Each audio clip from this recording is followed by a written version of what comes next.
suivre la lune, chaque matin un bain de rosée, et rencontrer chacun chacune des habitants de la forêt, et jouer avec les lapins, et jouer avec les lapins, et jouer avec les lapins, et jouer avec les lapins. Par le même chemin qu'avait pris le cerf, les petites virent accourir un chien de chasse aux longues oreilles pendantes. Toujours courant, il traversa la route et ne ralentit son allure qu'au milieu de la cour, afin de flairer le sol. Il arriva devant les deux petites et leur demanda brusquement: « Le cerf est passé par ici. Où est-il allé ?»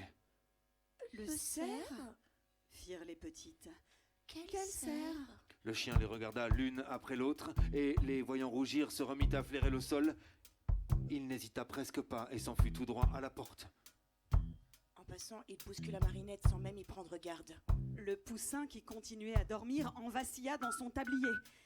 Il ouvrit un œil, battit des ailerons et, sans avoir compris ce qui venait de se passer, se rendormit dans son duvet. Cependant, le chien promenait son nez sur le seuil de la porte.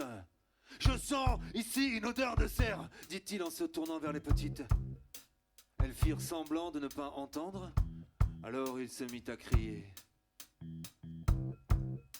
« Je dis que je sens ici une odeur de cerf. Je dis que je sens ici une odeur de cerf. Je dis que je sens ici une odeur de cerf. Je dis que je sens ici une odeur de cerf. »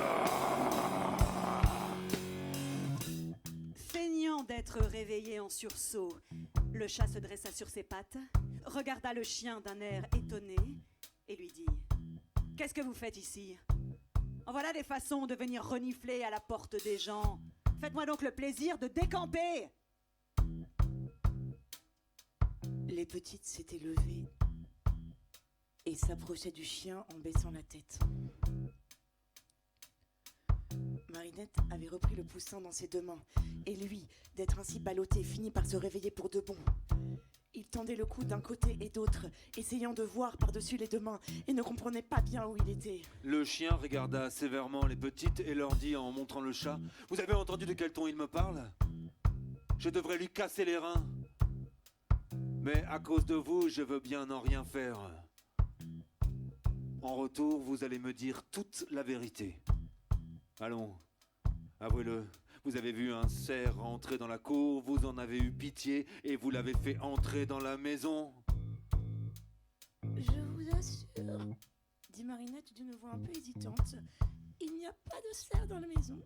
Mes filles, voyons, mes filles! La petite ne se rappelle pas, mais moi je me rappelle très bien. Elle a fait entrer un cerf dans la maison, oui, oui, une grande bête avec plusieurs cornes.